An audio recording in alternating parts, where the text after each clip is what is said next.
You are on Foreign Chronicles and we picked up 3 key events of the year 1980. Je vais m'exprimer en français et Simon en anglais. Simon, je crois que pour commencer, tu voulais nous parler de la guerre civile au Salvador? As many Latin American countries, El Salvador has always been characterized by huge economic and social inequalities. Coffee was a huge source of revenue for the country, but this resource was concentrated on a tiny minority. In 1980 was created the FMLN, a coalition of left-wing groups. A full-fledged civil war soon followed between the FMLN and the military dictatorship. The military junta authorized members of the death squads, which were paramilitary groups, to target and terrorize civilians, political dissidents, and to recruit child soldiers. The civil war lasted 12 years. About 80,000 people died, 85% of the killing being perpetrated by the regime. Et quel a été le rôle des États-Unis? Well, in a context of Cold War, the US feared a communist revolution in El Salvador.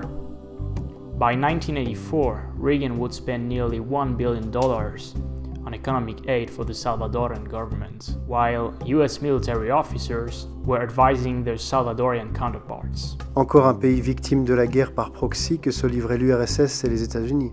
En parlant de guerre froide, allons faire un tour en Pologne en cette année 1980.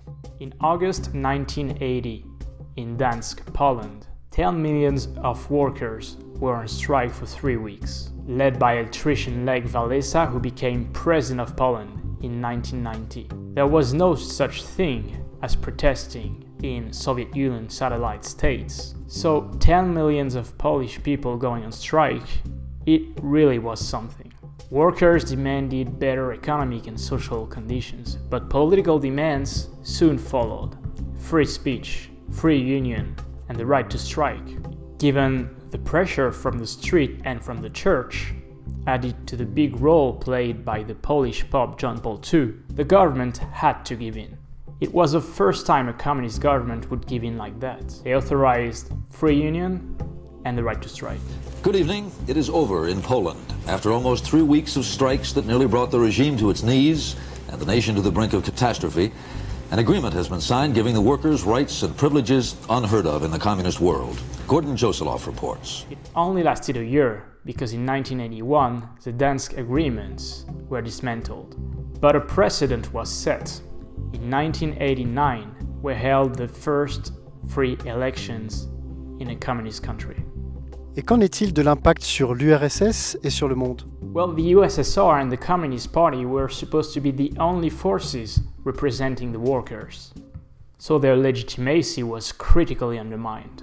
In addition, as we discussed in the episode about the year 1979, USSR had just invaded Afghanistan and lost the support of many non-aligned nations. So the Soviet Union became quite isolated in the international scene. And all of these contributed to its collapse 11 years later. Patrice, another event? Le 22 septembre 1980, l'Irak envahit l'Iran. Elle oppose l'Irak de Saddam Hussein à l'Iran de l'ayatollah Khomeini. Elle s'achèvera en 1988. On peut invoquer plusieurs raisons à cette guerre. Premièrement, Saddam Hussein craignait, suite à la révolution islamique en Iran, que les chiites irakiens ne tombent dans l'escarcelle de l'Iran, ce qui arrivera plus ou moins quelques décennies plus tard. Ensuite, cette guerre s'inscrit dans une longue histoire de conflits frontaliers entre les deux pays, et notamment le contrôle du Chat al-Arab, seule voie d'accès aux eaux du Golfe Persique pour l'Irak.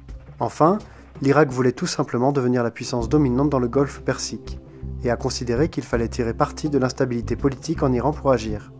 So, who won the war? L'Irak, à l'initiative, a espéré prendre l'avantage, mais le pays a très vite été stoppé dans sa progression par les troupes iraniennes. L'Iran a repris les territoires perdus dès 1982. Il faut comprendre que l'Iran était alors isolé, ne disposant que du soutien des milices kurdes irakiennes. Les États-Unis, l'URSS, la France et la plupart des pays arabes soutenaient l'Irak. Cette guerre, qui a fait plus d'1 million de victimes sans compter les civils, s'est terminée par un cessez-le-feu en 1988 et n'a finalement abouti à aucun changement territorial ni aucune réparation de guerre. L'Iran et l'Irak étaient tous deux exportateurs de pétrole. Et cette guerre a par ailleurs aggravé le second choc pétrolier qui avait commencé en 1979. D'ailleurs, si vous souhaitez en savoir plus sur l'année 1979, allez jeter un coup d'œil sur la vidéo de cette série qui est dédiée à cette année-là. Merci Simon, thank you for watching Foreign Chronicles, et à bientôt. À bientôt.